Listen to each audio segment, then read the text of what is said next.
नमस्कार. सर्वांचे सोशल चर्चेमध्ये स्वागत आहे. विधानसभेला बारामतीत काका पुतण्या भिडणार का? जाणून घ्या राजकीय समीकरण. व्हिडिओला सुरू करण्यापूर्वी आमचे नवनवीन व्हिडिओ आपल्यापर्यंत पोहोचण्यासाठी चॅनलला सबस्क्राईब करा. विधानसभा निवडणुकीच्या पार्श्वभूमीवर महाराष्ट्रात सध्या राजकीय घडामोडींना वेग आला आहे. सर्वच पक्षांच्या नेत्यांनी मतदारसंघात पुन्हा एकदा आपले वर्चस्व टिकवून ठेवण्यासाठी कंबर कसली आहे. एवढंच काय तर राज्यातील काही बड्या नेत्यांसाठी 2024च्या विधानसभेची निवडणूक प्रतिष्ठेची मानली जात आहे. यामध्ये आतापर्यंत 7 वेळा आमदार राहिलेले आणि तब्बल 5 वेळा राज्याचे उपमुख्यमंत्रीपद भूषवलेले अजित पवार यांच्यासाठी देखील ही निवडणूक प्रतिष्ठेची असणार आहे. खरं तर गेल्या 30 वर्षांहून अधिक काळ बारामती विधानसभा मतदारसंघात अजित पवारांचं वर्चस्व राहिले. मात्र राष्ट्रवादी काँग्रेस पक्ष 2023 मध्ये फूट पडल्यानंतर अजित पवारांनी काही आमदारांना घेऊन आपली वेगळी वाट धरली आहे. त्यामुळे पक्षात राष्ट्रवादी काँग्रेस अजित पवार गट आणि राष्ट्रवादी काँग्रेस शरदचंद्र पवार पक्ष असे 2 पक्ष तयार झाले. त्यामुळे अर्थात राजकीय समीकरणे बदलली आणि याचाच प्रत्यय आपल्याला 2024च्या लोकसभा निवडणुकीत बारामती मतदारसंघात पाहायला मिळाला. लोकसभा निवडणुकीत संपूर्ण देशाचं लक्ष बारामती मतदारसंघाकडे लागलं होतं. आता विधानसभेला देखील बारामती मतदारसंघ चर्चेत असणार यात काही शंकाच नाही. यातच बारामतीची लढाई म्हणजे काका आणि पुतण्यासाठी प्रतिष्ठेची असणार. त्यामुळे बारामती आतापासूनच राजकीय घडामोडी वाढल्या आहेत. बारामती म्हटलं की देशाचं राजकारण असो किंवा राज्याचं नेहमीच चर्चेत असतं. लोकसभा निवडणुकीत अजित पवार यांच्या पत्नी सुनेत्रा पवार आणि शरद पवार यांची कन्या सुप्रिया सुळे आमने सामने होत्या. त्यामुळे अजित पवार आणि शरद पवारांची अर्थात काका पुतण्याची प्रतिष्ठा पणाला लागली होती. यानंतर आता विधानसभा निवडणुकीत पुन्हा एकदा बारामतीत काका पुतण्या भिडण्याची चिन्ह आहेत. राष्ट्रवादी काँग्रेस शरदचंद्र पवार पक्षाकडून युगेंद्र पवार हे अजित पवारांच्या विरोधात मैदानात उतरणार असल्याची चर्चा आहे. असं असलं तरी अजित पवार यांनी काही दिवसांपासून आपण 7 ते 8 वेळा निवडणूक लढलो आहोत, त्यामुळे आपल्याला रस नसल्याचं म्हटलं होतं. त्यांच्या या विधानामुळे अनेक तर्कवितर्क लावले जात आहेत. त्यातच अजित पवार त्यांचे पुत्र जय पवार यांचं नावही बारामती विधानसभेसाठी चर्चेत असल्याचं बोललं जात आहे.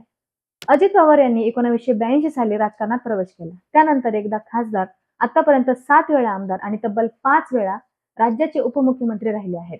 आता महायुतीच्या सरकारमध्ये अजित पवार उपमुख्यमंत्री आणि अर्थमंत्री आहेत. महाराष्ट्राच्या राजकारणामधील महत्त्वाच्या नेत्यांमध्ये अजित पवारांचं नाव प्रामुख्याने येतं. खरं तर खासदार, आमदार, मंत्री, अर्थमंत्री, उपमुख्यमंत्री आणि विरोधी पक्षनेते अशी अनेक महत्त्वाची पदे अजित पवारांनी भूषवली आहेत. मात्र तरीही 2024ची विधानसभा निवडणूक अजित पवारांसाठी महत्त्वाची मानली जाते. राष्ट्रवादीतील फुटीनंतर त्यांची ही पहिलीच निवडणूक असल्याने ही निवडणूक त्यांच्यासाठी प्रतिष्ठेची असल्याचं म्हटलं जातं. बारामती विधानसभा मतदारसंघात अजित पवार सध्या विद्यमान आमदार आहेत.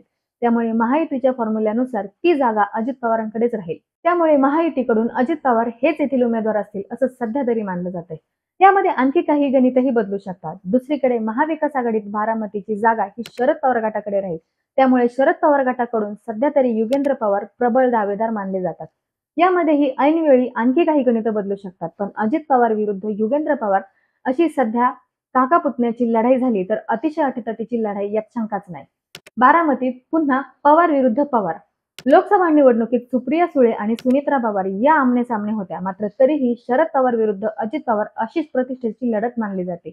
आता विधानसभेला पुन्हा एकदा पवार विरुद्ध पवार अशीच लढत रंगण्याची चिन्ह आहेत. अद्याप कोणत्याही पक्षाचे उमेदवार जाहीर झाले नसले तरी बारामतीत अजित पवार यांचे पुत्र जय पवार आणि पार्थ पवार हे ऍक्टिव्ह झाल्याचे दिसते. तसेच अजित पवार हे देखील मतदारसंघात कार्यक्रम घेत आढावा घेत आहेत. दुसरीकडे लोकसभा निवडणुकीत सुप्रिया सुळे यांच्यासाठी बारामती तालुका पिंजून काढणारे युगेंद्र पवार हे देखील ऍक्टिव्ह झाल्याचे दिसते. त्यामुळे बारामती पुन्हा एकदा पवार विरुद्ध पवार अशीच लढत होणार असल्याचं मानलं जातं. मात्र दोन्हीकडूनही उमेदवार कोण असतील याबाबत अद्याप स्पष्टता नाही. त्यामुळे निवडणूक जशी जवळ जवळ येईल तसं या गोष्टी अजून स्पष्ट होतील. तर मंडळी, तुम्हाला काय वाटतं, बारामतीत काका पुतण्या अशी लढाई होईल का?